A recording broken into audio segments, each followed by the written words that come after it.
Ladies and gentlemen, welcome to Oculus's Film and Storytelling in VR panel. I'm your moderator, Eugene Chung, Director of Film and Media at Oculus. Throughout today, Brendan and Carmack and several others have alluded to the idea that eventually, over time, VR, there could be over 1 billion people in virtual reality. The implication of that is that VR has the potential, if it achieves those numbers, to be the next billion-person art form. Today, we have an incredible list of speakers here in front of you today. And we're going to be exploring what the implications of VR as a storytelling medium could potentially be. And I might point out, we're only a stone's throw away from Hollywood Boulevard. So, to my left is Robert Stromberg. Robert Stromberg is a film director, two-time Academy Award winner, who recently made film history by having the highest grossing directorial debut in live action with Disney's Maleficent, which has gone on to gross over $750 million at the global box offices.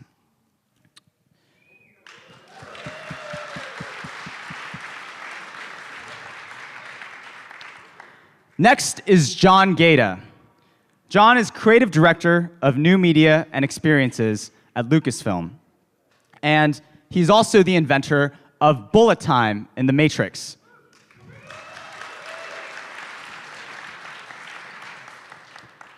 John will be talking a little bit more about how Lucasfilm is exploring with iconic Star Wars assets inside the Oculus Rift.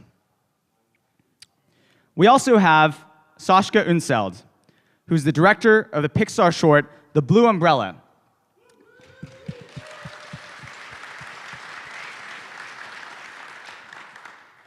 He's someone that I've been working with a little more closely and directly through our Oculus's own early experimentation with VR storytelling through Oculus's Story Studio. We also finally have the CTO from the maker of Unreal Engine 4, Kim Libreri.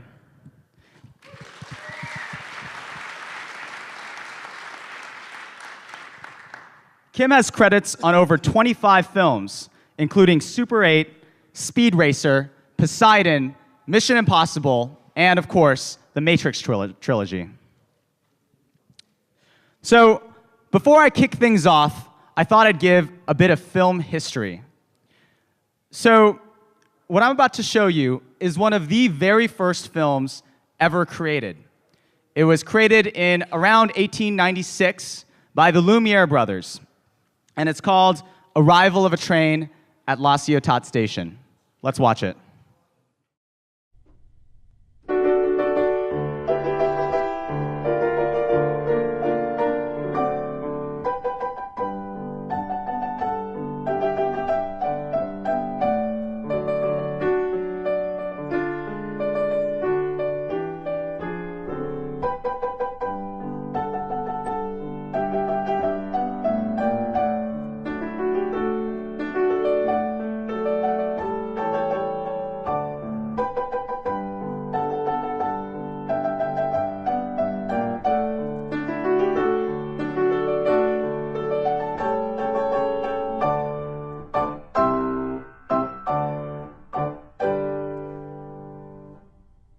It may not seem like much now, but the legend goes that when this film was first released in the late 1890s, that the audience was so shocked by seeing a moving picture on a screen and a train coming at them that they literally ran away from the screen.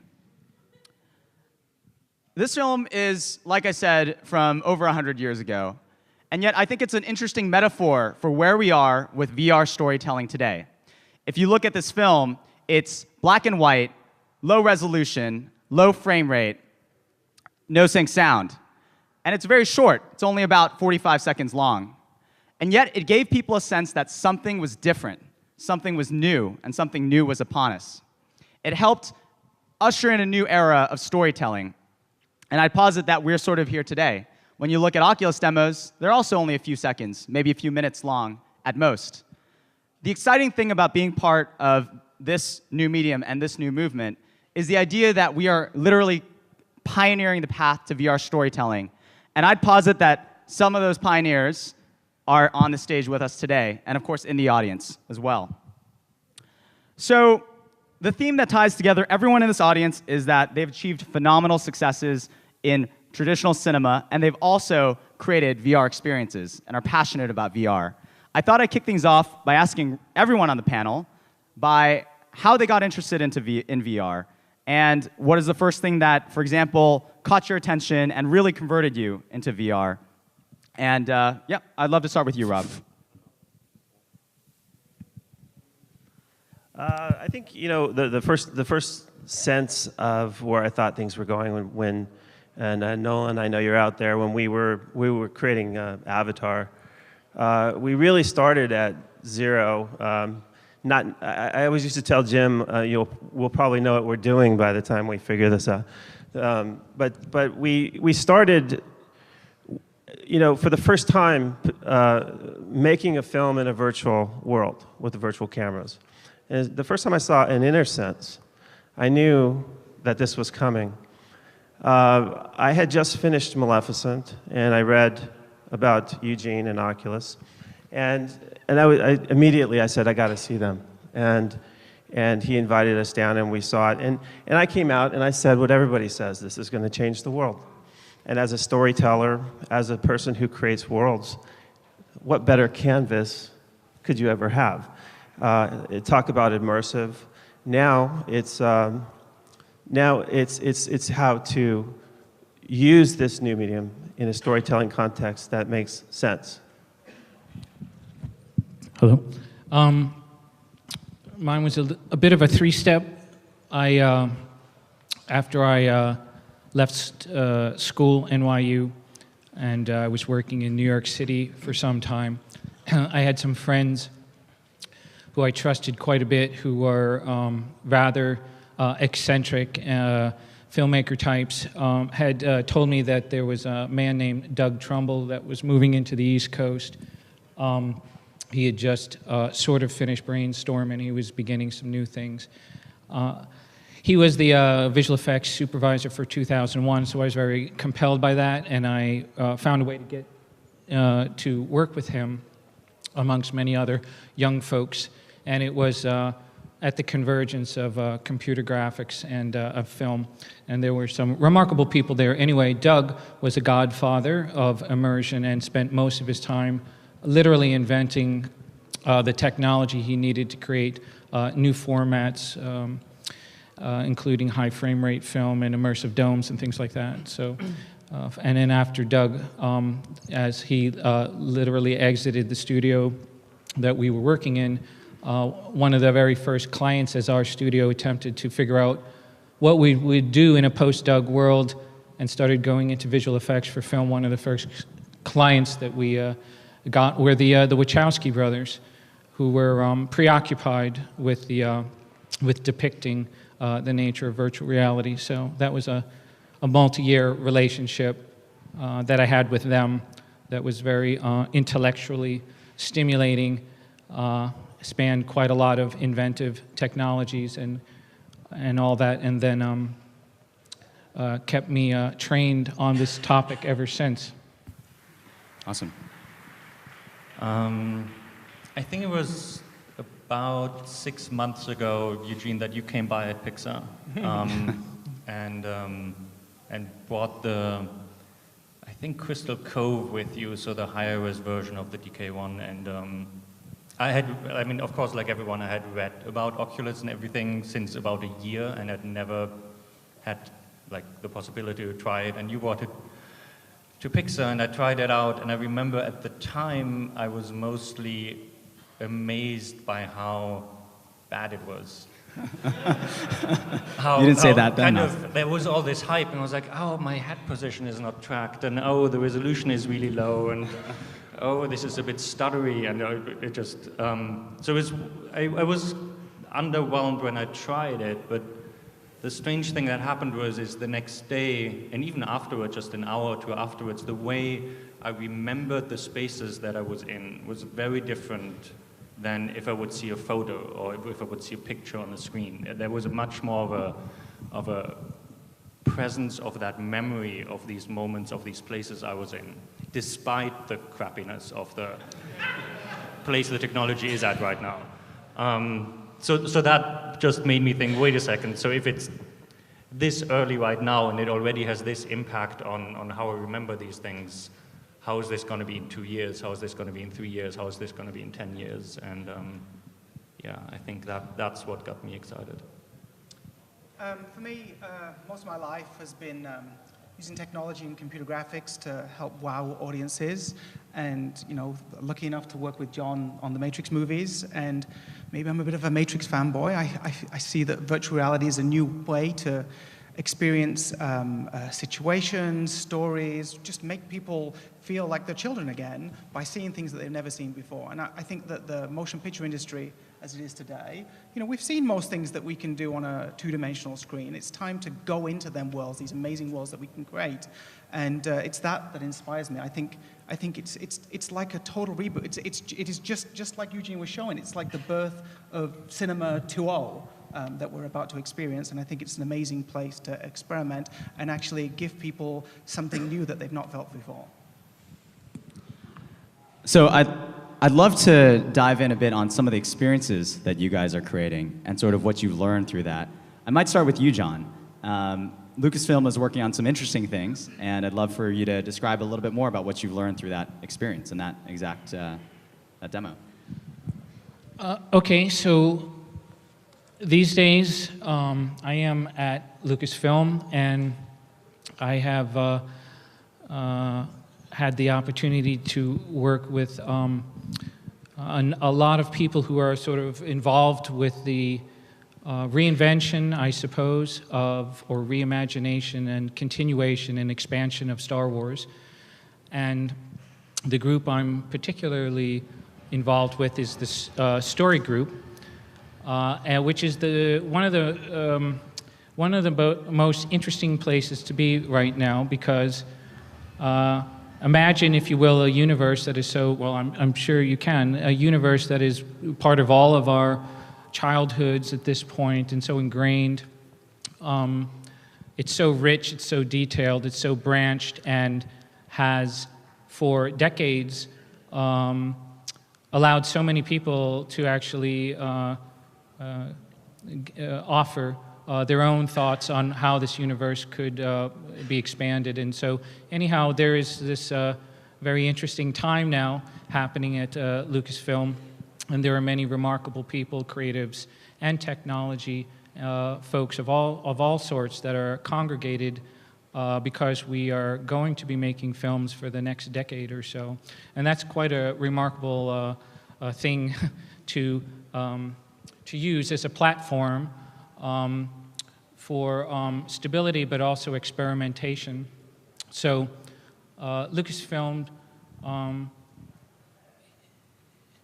post-George Lucas, does not want to release the spirit of George Lucas in creativity and inventiveness, and so it is fostering in various small but significant places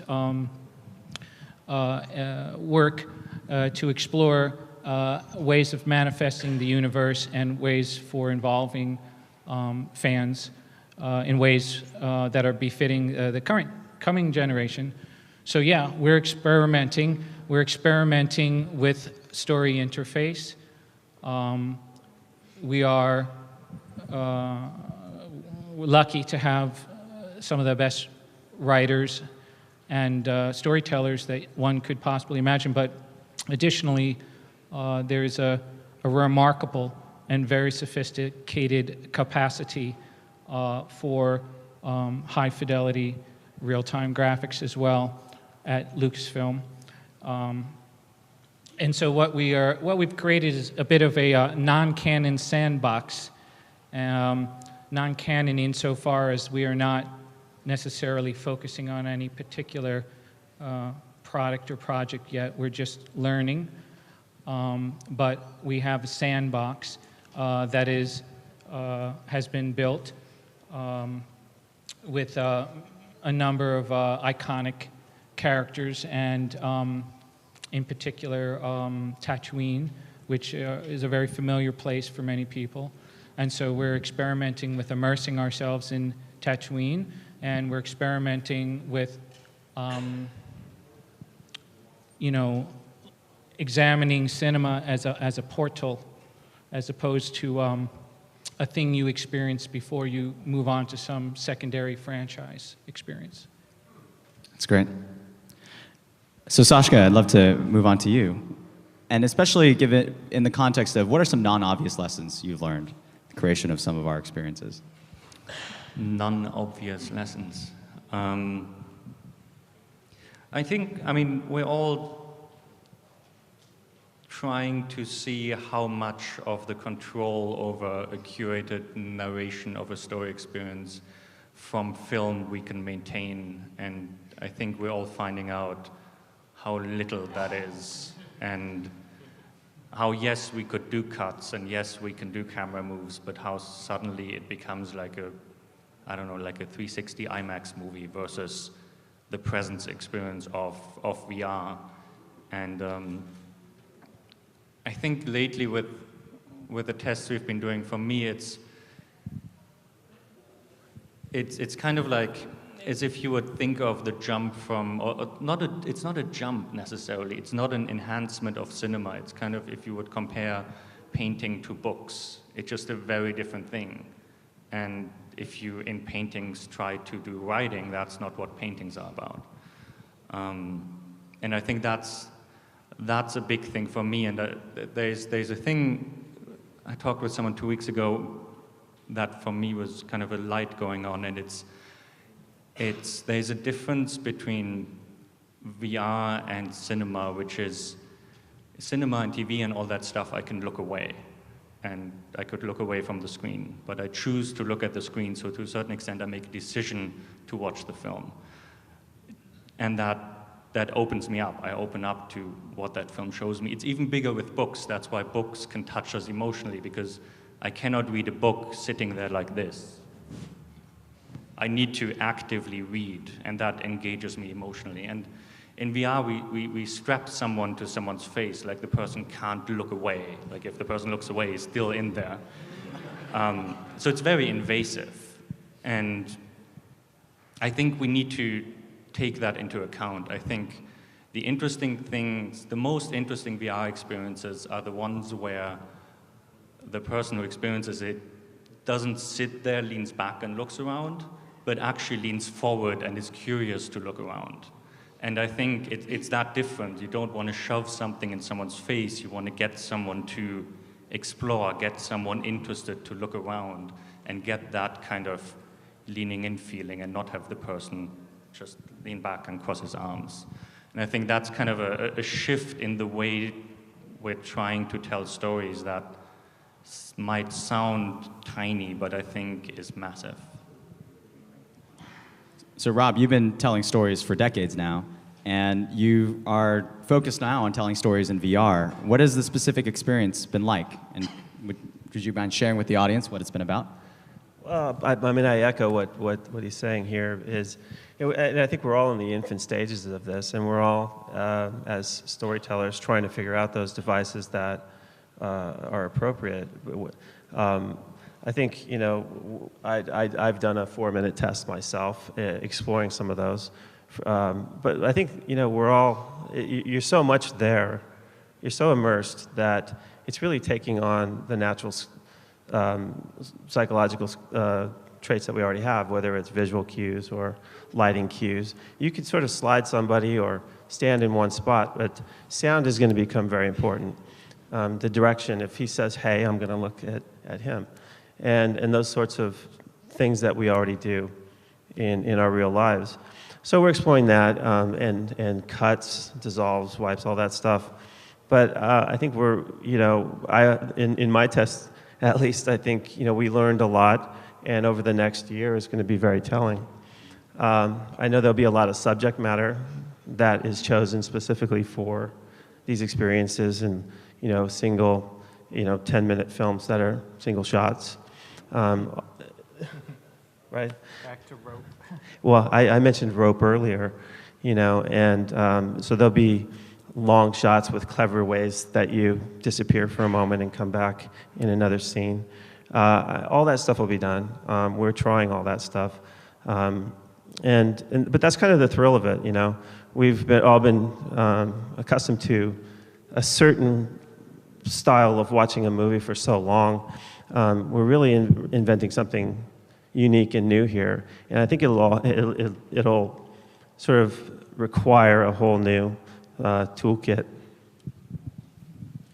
Kim, speaking of toolkits, could you describe a little bit more about UE4 game engines and how that's come into play with cinematic tools and storytelling? Well, absolutely. I just want to comment on some of the previous statements. I think one of the things that we need to remember is that in our lives as human beings, time is linear. In most storytelling medium, time is not linear. We jump ahead, even in a book. They don't have to obey the ticking timer that we have to do on this planet as human beings. And it causes all sorts of issues. The way we tell a narrative visually is, you know, focus here, lighting here, sound here. So I would echo what Michael was saying earlier in his keynote. I think that sound and lighting is incredibly important. And if we can crack how we make people be able to focus on objects, or at least allow them to discover things by focus, by having eye tracking, it would help. As far as using a game engine, you know, it's an interactive medium.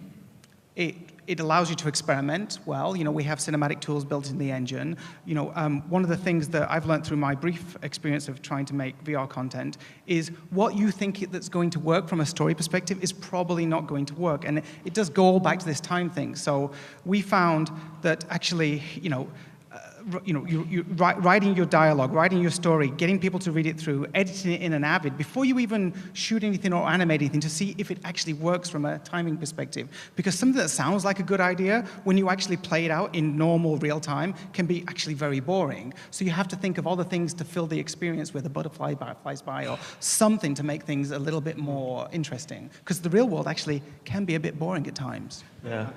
Can I just respond to that for a second? You know, I come from as a map painting background artist, and I think even I can relate it to that, because there are visual tricks you do in a single composition to steer somebody to where they want to look in a very short period of time. It was something that a great matte artist taught me, and whether that's through how you light the scene and the composition of it that spirals you into where you're supposed to look. In matte paintings, you have 4 to 8 seconds to do that. I remember, just real quick, going back to Avatar, the first stuff we were doing with the virtual camera, and Jim was just getting familiar with it. So we had created these, first, I remember the first meeting, which was we were around a table, there was a monitor, and there was just a simple log, and a person jumping over it. And of course he said, you know, that's all they need, great, we can make the whole film. You know, cut to 4 years later, and he's like, you know, every fucking leaf was wrong in this thing. So we had to, you know, from the time we started Avatar to the end, the technology had grown so quickly that we had to go back and sort of redo things.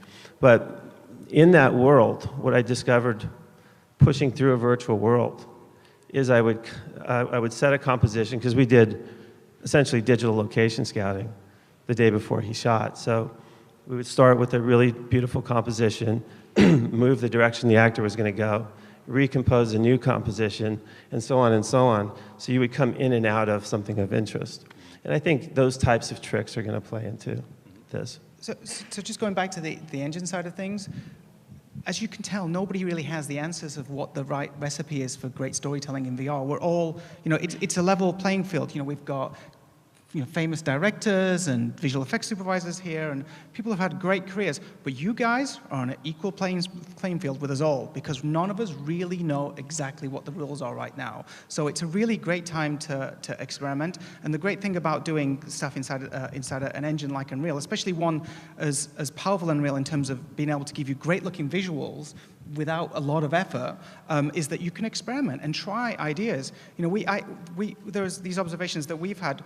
If you try and tell a traditional story, which, you know, most stories are sort of third-person-ish in the way that they portray the action and things that are going on, just watching a classic story in VR, no matter how good it is and how much they try to keep your attention, feels quite voyeuristic. It feels a little bit strange. So does it mean that VR stories end up being a more of a first-person thing, where the acting and the characters engage you and make it your experience? Or is it okay to be this sort of invisible character within that experience? And the great thing about doing it in an interactive environment, especially when it looks good, is you can at least take some of the variables away and feel free to play. It's hard, we know that the frame rate requirements right now actually make it technically quite hard, but I swear that we will do our best to try and work out how to speed things up or come up with clever cheats to avoid these problems.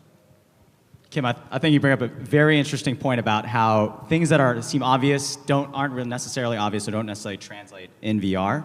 And one of the things I thought you brought up that was interesting to discuss further is the pacing of storytelling, right? For example, choose your own adventure hasn't necessarily worked in cinema. There's been attempts. And I remember in my time at Pixar, in Toy Story 3, we had the very first cut, or very first edit between frames. It was like between frame 22 and 23. It wasn't actually even of the frame itself. The director just didn't like what was happening. And in cinema, you care about the exact place where things cut. You care about pacing and how that creates an emotional arc. In VR, are we going to see different types of storytelling from a time perspective? And maybe Sashka and other people, I'd love to hear your guys' feedback on that. Yeah, so two thoughts. The first is, at least for the type of storytelling I'm currently interested in, I think interactivity is a problem. I think user-decided story threads are a problem, because an audience is a horrible storyteller. Mm-hmm. Why I go to the cinema, why I sit next to a person who tells me an engaging story, is because that person is a really good storyteller. And if I would constantly interrupt him, and if I would kind of continue telling the story, that would probably be a bad story. I go there because someone has an amazing skill. Like, I wouldn't continue a painting of someone and then hope that the result is good. It might be interesting, but not necessarily good.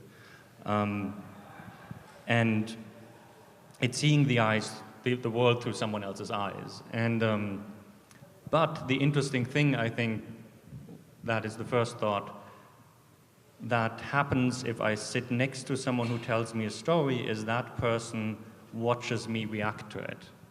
So if that person sees that I don't understand something, that person elaborates a bit further. Mm-hmm. Or if that person sees I get slightly bored, he might pick up the pace.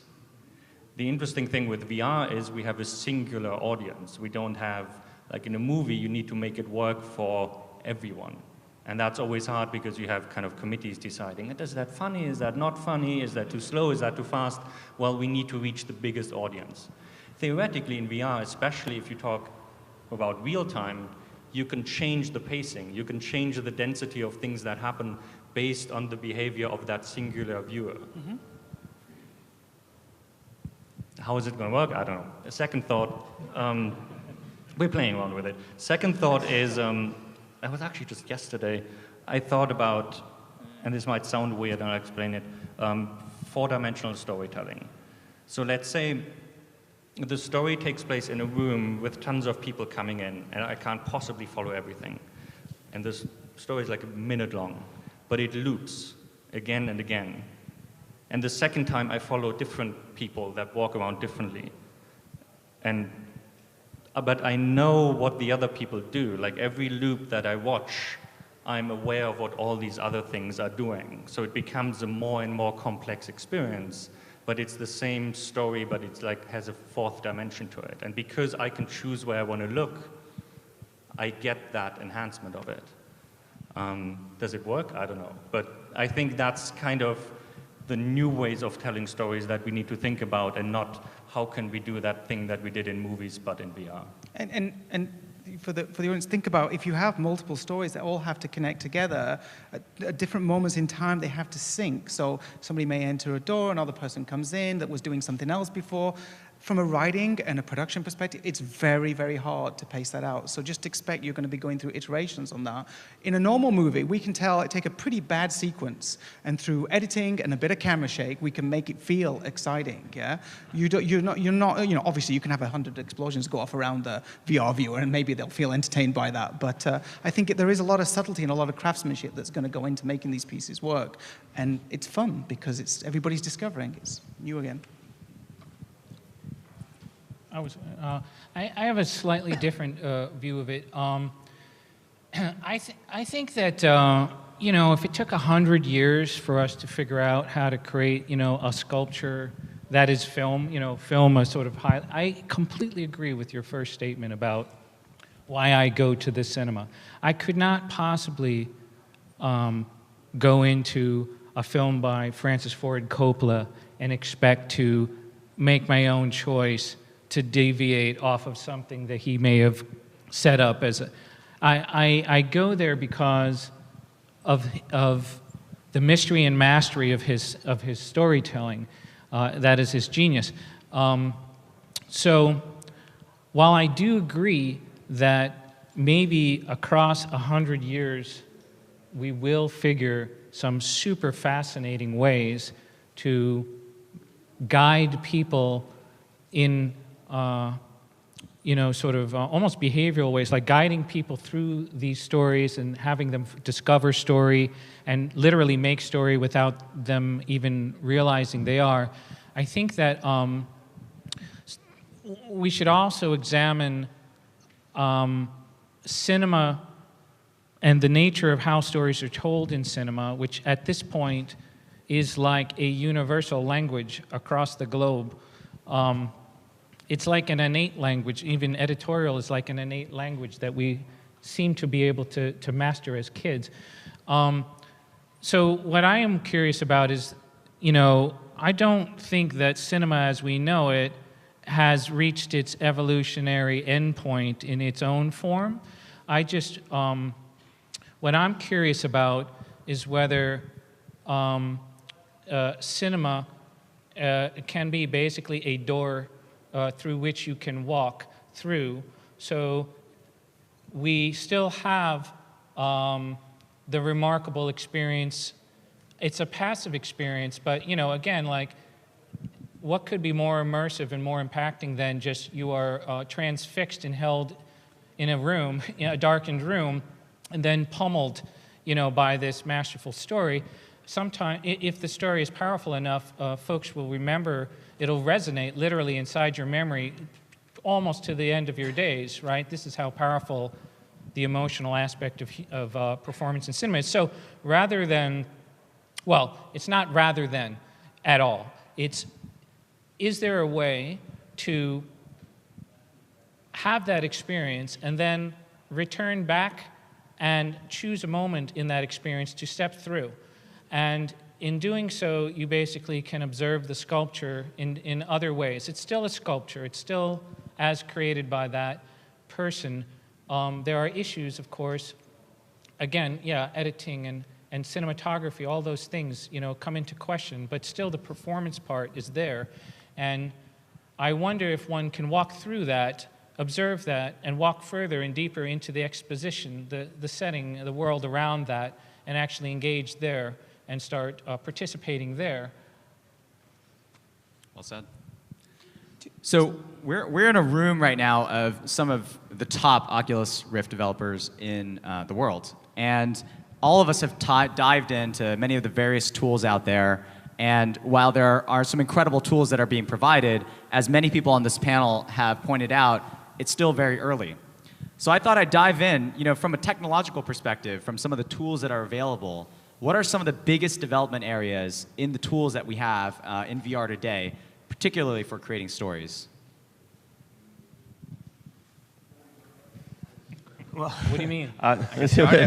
Well, I mean, I think they're, you know, in addition to all we've talked about, you know, of course, visual effects are huge. If we're talking about live action, you know, mixing that with CG and so on, I mean, there's so many more territories that we need to explore. So, you know, visual effects being blended with live action is always going to be something that's really important to storytelling and how that plays into the next round. I kind of agree. I think that if you're talking about new tools that we may not have, is that what you mean? Tools, for example, whatever it might be, getting animation, for example, into VR. I'm myself very interested in volumetric cinematography and wondering if that at some point can be done so that we can ingest real humans and performances into game engines. What kind of tools have you seen that have made advancements? Like light? Are you talking about light fields and things like that, or? Yeah, well, basically, sensor and image capture combined at fidelities as of yet obtained, but trying to come up with a method to basically essentially skin, shape capture with the textures that come along with motion picture, and then in some way bring those recordings, dimensional recordings of performance in. It's like moving holograms, yeah, so that you can actually have a real world event or person or actor do something and have that something that you can transport into the virtual world, that you can see it at different angles without having to worry about the constraints of how you shot it in the first place. I mean, that could be live. That doesn't need to, my statement doesn't necessarily imply that that's only pre-recorded and sculpted. It can be live as well. How soon do you think we are to tools that work in that That format? person right there would be most likely able to answer. I think right now, I think that you're going to see with all the dev kits out there, I'm sure people are doing it already, taking their Kinects and digitizing their friends doing things. You'll see it, and we know that depth sensing devices are going to be ubiquitous in the next few years. So it'll happen. Whether it's going to be for digitizing full scenes, we'll see. There's a lot of issues to do with how many cameras you need and occlusions and how you deal with that. But it'll happen. I do think just to get back to just real challenges today, I think characters that can give a performance are a very important part of telling a story. And as we know, making great-looking characters has been the domain of great companies like Pixar or great visual effects companies like ILM, and it's not been easy. So I think from a tools perspective, I think we have to get better in terms of making tools that are very accessible for being able to make characters, do face shapes, set up animation rigs. And we're doing some work. Jeremy, who works at Epic, is trying to work with the community to make that stuff easier. And I think that over the next 5 years, we'll see a massive acceleration in terms of the knowledge to get that stuff into an engine in a quick way. Even live facial capture. How many companies or individuals are going to have artists that can do great facial animation out of the box? It's something that's very hard to do, and it requires a lot of skill. And if you really want to be able to have anybody make interesting story content, you have to be able to have actors in there, and it's digital actors in this world, unless you work out this digitization trick that John's talking about. Coming from an animation pipeline, it seems like a lot of the tools are missing or incredibly clunky right now. Normally in animation you would start storyboarding and then you would edit that together in an editing software and work on the timing and put rough music on it and kind of sound design. I can't really do that in VR right now. Can I do a VR storyboard really quickly where I don't have to ask 2 engineers to work on it for half a week, but just kind of push it in there? Like the improvement in quality you get from fast iteration time on a new board, on a new edit, on a new cut is massive. And if that takes half a week, then you're just not going to experiment as much. And the same thing with just the way, and you can talk better about this than I, but the way Unreal was built is for games. Yes, absolutely. And so the integration with Maya is to a certain extent built up for a specific thing, and not necessarily for what we're now doing with it. We're kind of using this thing that was meant for this and use it for this, and it shows. I mean, that's a short-term improvement that will happen, but as of right now, it's still it's a rough ride. At the heart of a game engine, Unreal has a cinematic tool, Matinee, that was built for game cinematics of yesteryear. I think VR is going to be a really great platform for us to actually evolve that technology so that it actually works more in a familiar way for a classic storyteller. Only time will tell to see how things evolve. But I think VR is a really good driving force for this because of the huge amount of people that are going to be trying to make content. Sashka, do you have a wish list for Matinee? Yes, he does. I probably have a really long wish list. What are some of the top ones? I think a lot of it is to play around with timing. Like right now, if we have an animation coming, we still end up kind of changing the timing of it in an editing software, just because it's faster. You can put a hold in there, you could lengthen something, shorten something. But then again, the animator incorporates that into his animation, and then we load it into Unreal, and then we look at it in VR and realize, oh, the timing felt right in a 2D cut in an editing software, but in VR it feels completely off. And again, go back, change stuff, push it over. It takes a while, and iteration and playing around with things just take really long. So if there's some way to do that more interactively, ideally while watching it in VR. Because I mean, ultimately, if you do time editing, you want to instantly see it in VR. And I think that I have no doubt that will come, but right now that is the biggest kind of bottleneck in regards of iterations. We are aware of this. I do know.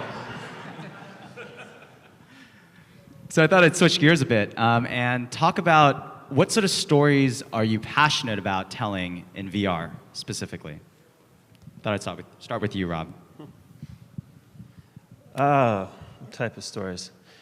You know, well, first of all, I think, you know, animated films are going to do really well here. But for me, I've always spent my career sort of building worlds and exploring those worlds. And, you know, I have several projects that you are transported to those places.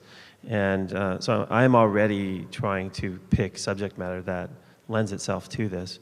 I think, you know, I think you can tell a really emotional story in here, get some really great performances, and that's really the essence of how you feel about a film and how you connect to a film.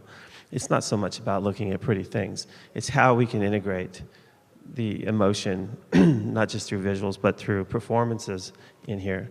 So for me, my goal is to find a subject matter that really hits somebody and they follow the characters and not let the VR be the only sort of hero of this.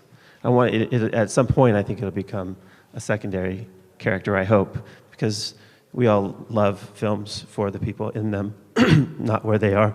Excuse me. Awesome.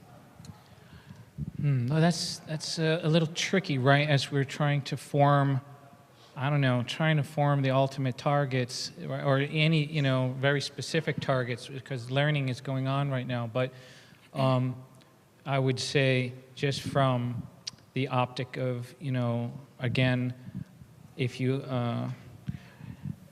where I am, where we are looking at Star Wars universe and looking at carving new threads through this universe, and the threads that are going to be carved, you know, there is cinema, and there are games, and there are, you know, new places, new characters, new worlds. But these, you know, when you are able to look at the whole of that, there is that opportunity to look at the crisscrossing of it all, right? And how these characters and worlds and storylines really relate to one another across all those threads.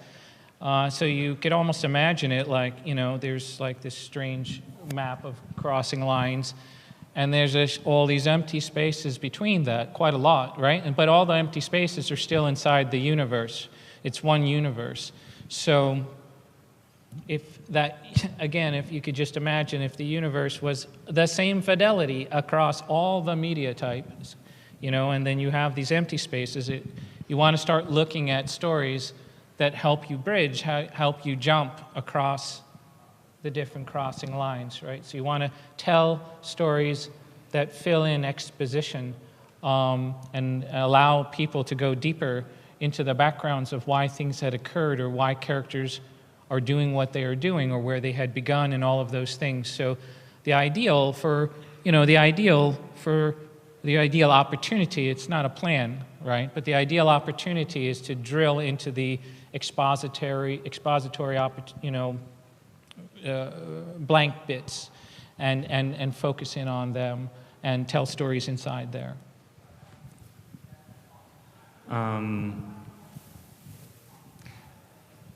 I think story-wise, there's this weird thing, like when you watch a movie or you read a book or you look at a painting, it's there.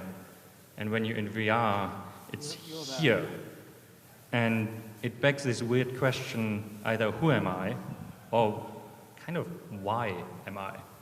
And I find stories interesting that not necessarily kind of overly philosophically address it, but I think if you don't at least in some way deal with it and have it part of the story, I think your presence to a certain extent needs to be enhanced by that it's a VR story and needs to be part of that, or at least for the things I'm interested in. And because that is so weird that you exist in this space where you don't really exist. And I talk mostly about stories where I'm not looking through the eyes of an avatar, but I'm an observer, because once I'm a person in there, then we deal with interactivity and all that. Other people do that really interestingly and amazing, but we need to focus a bit on one aspect. And I don't think, at least lately, I'm not interested in reality, in depicting exactly reality. It's kind of, I see it as like in painting, there was this time where everyone tried to paint a photorealistic portrait, and then photography came about, and then it was like, don't care about that anymore. And then the expressionists came and all these things, and I'm thinking, how fascinating could those VR worlds be? How fascinating could a VR world that is like a Matisse painting, or like an illustration, or like something that is more an artistic expression of a view of the world versus our real world? So I think that's things I'm trying to work on, and that fascinate me a lot. Yeah, I would echo all that. I think, for me, I would very much like to see the killer apps or the killer experiences to take advantage of that. We're an interactive medium here. We don't have to not acknowledge the presence of the audience in this thing. We don't have to follow the rules of nature. I do think still with the rendering, I don't think it has to be photoreal. I think that the rendering cues you need to believe this is a dimensional space, something that your brain can understand depth and lighting cues so that you can help guide the audience better and just feel more that you're in there. But I would love to see stories like Alice in Wonderland told from within VR, do the shrinking, the crazy creatures, it'd be amazing, yeah? And we can't do that. It's hard enough to do in a regular movie, but to actually be there and see things that just don't make any sense, that awe you, would be fantastic. I wish we had this when we did Alice in Wonderland, and but I echo this as well. I think there's a really great opportunity for all kinds of expression. My demo is a very surreal place, for instance. And so I think there's very much room for a wide artistic range of styles. But the strangest part is we grew up watching films, and you're behind a window. And no matter what, with VR, you are there. You're either a participant or an observer. And there's no way around it because you're in control of where you look. So that has to factor into how you design and write and execute storytelling for VR. Rob, how soon do you think we'll see sort of the major Hollywood studios or other creatives jump on board this as sort of their primary thing? I mean, it's unique that you've just done a film that's done $750 million, but now your next, one of the things you want to really focus on is VR. Is that common? Well, there's definitely a lot of interest. I think what you're going to see is probably traditional filmmaking, and then there'll be a separate VR experience. If we had this on Avatar, you would definitely have a Pandora experience, or take your pick of what film. I think so. There's a lot of interest for sure in the studios, but a lot of them are like all of us. Well, what can we do with this? And I think there's a lot of really talented, really great people on the case, and I hope to be at least one of the first that makes that happen. And I think it's for a lot of us, and I know other directors who are completely interested in this. it's going to catch on, and then we'll figure these things out, and there'll be more and more. I hope to see the first one very soon. Great. I just hope it doesn't go the way that 3D did at first, yeah? Amazing avatar and then, ooh, some other stuff. I don't think so. I don't think so. This feels very much like I was around when, from analog to digital to begin with, so this feels very much revolutionary, pioneering, and all that stuff that I felt then. So and anybody can make VR content. That's the big difference. To make a big blockbuster movie or make a big stereo movie was quite a big ordeal, but doesn't cost a lot to buy the dev kit and hook yourself up with an engine. So I thought I'd open it up to questions from the audience. Actually, I just want to comment one thing. A long time ago, someone asked me, well, I have Photoshop, why can't I do that? I'm just saying that there will be a lot of people who try, but I think it's always going to take a creative force and a technical force to come together to make something really special. And now we have communities that can actually, promote the stuff that's really cool, so that you get to see the good. I do think we'll see some amazing stuff from the most unexpected of places. Great. Hello, I'm Tipatat. I'm a VR artist, really interested in storytelling. Also a huge fan of the Matrix film, so it's really nice to meet you, John and Kim. And, I had a question, or more of a request. I feel like a lot of times when really high quality stuff is being produced, it's done kind of behind closed doors, and then you only show, the end result. But especially since we're in the very early stages and we're all trying to pioneer, I would love to see kind of show the work, and I'd love to see what you guys are working on. Because again, please release the demos, release the work. I mean, as rough or whatever, there's just so much to learn from. And that would be very helpful for all of us trying to do something in this space. See our demo? It's running today. It's going to happen. Okay. And one It's a truly vexing question. One last request, a personal request. So together with Eric Bale and John Deadly, we actually tried to create the Matrix in VR. And it would be a huge honor if I could get John and Kim to try it. So I have the demo ready, to get set up, and if I could get you on it, it would be awesome. Okay. No problem. No problem. All right. Thank you. We're down. We'll do anything like that. Next question. Hey, this is sort of related to what the gentleman was saying earlier. Maybe you could talk a little bit about, Robert, the demo that you did and some of those, experiments that you tried with, editing and cuts and dissolves and just how you approached doing the demo and what were your thoughts after executing? I think, like I said, we haven't really, in that particular demo, it was a 4-minute journey. We chose to move basically the camera on a rail through a dreamlike world, letting the viewer choose where they wanted to look, but we steered them through the story. We're just now getting into different dissolves and editing tricks. I mean, you could take a film, just make up anything. Like the storyline is the guy is injured and he keeps passing out, goes down, it comes back up, and you're somewhere else. I mean, you could do a lot of trickery, and I think, like I said before, we're all just experimenting now. Next question. Right over there.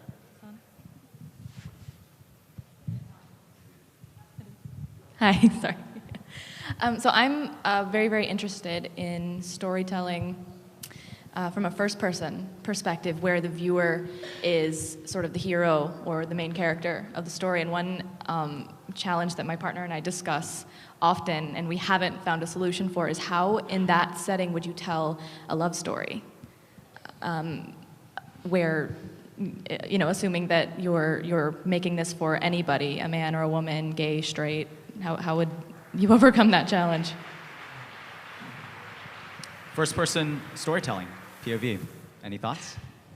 Well, I thought I actually thought today was a very interesting day of conversations that the Oculus guys were having about the lack of understanding of the most compelling means of interfacing generally.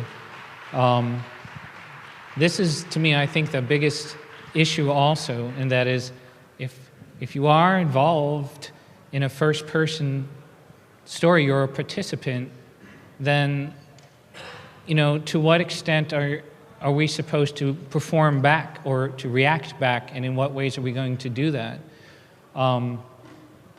It's odd to me,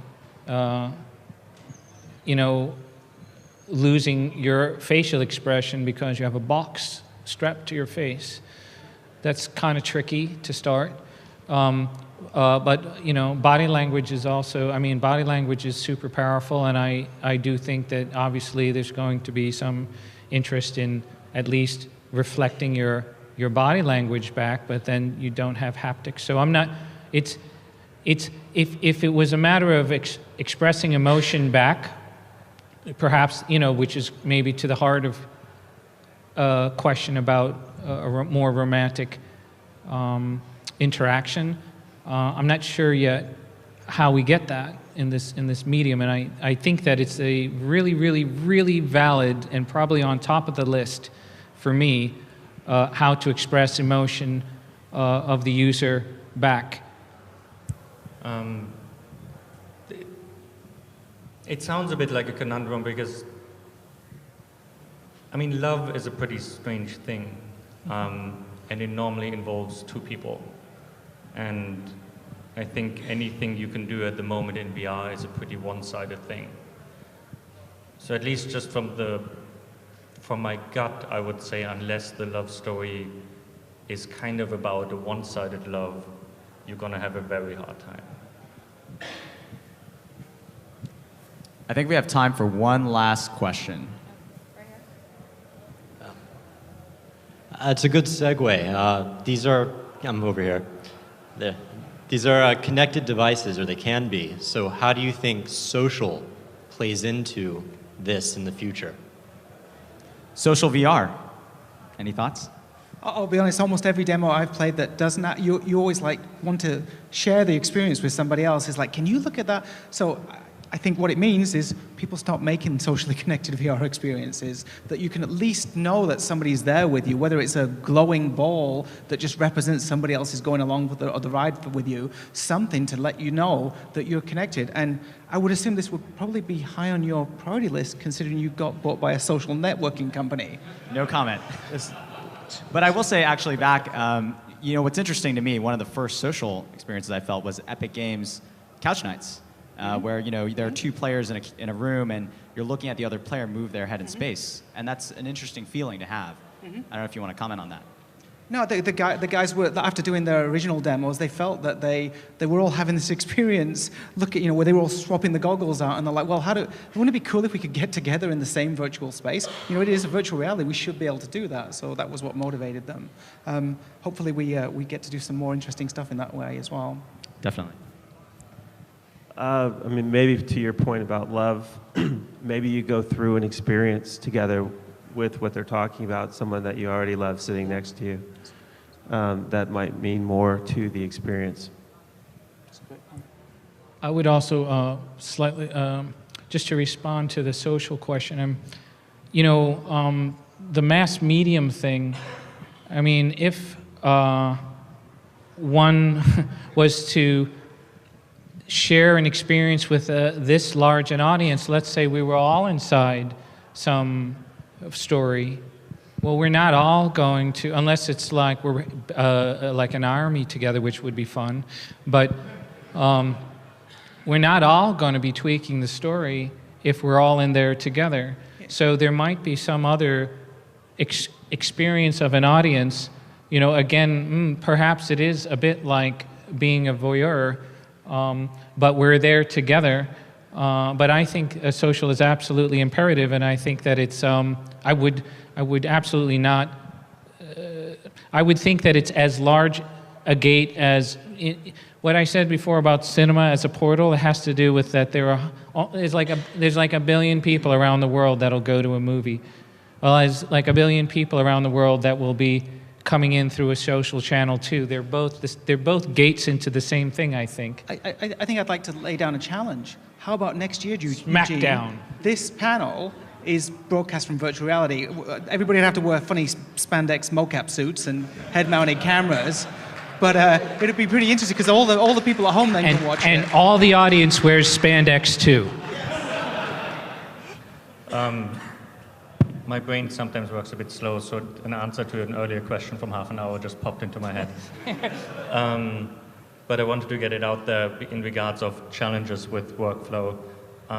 Could anyone please solve compositing in VR? It's one of the most annoying things where we lose control of a look of something that we can't comp pictures in VR, really. We can't do all the stuff that we used to do in comp to get a really painterly look, a really beautiful look, and in VR that's just gone. I think it can be solved. I think that it requires a platform that isn't necessarily a normal regular console because you're going to be giving up a lot of memory to tag every pass and be able to do the color correction. But technically, there's no reason you couldn't. No, no one has done it yet. Nobody's done it yet. A constant kind of heartbeat for me.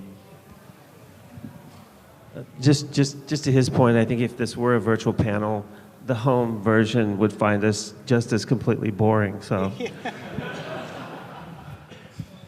I don't know. It depends if you could actually just select different characters when somebody's saying something. It could be pretty funny. Maybe if we could shoot at them. Yeah. Please join me in giving a round of applause to this wonderful panel.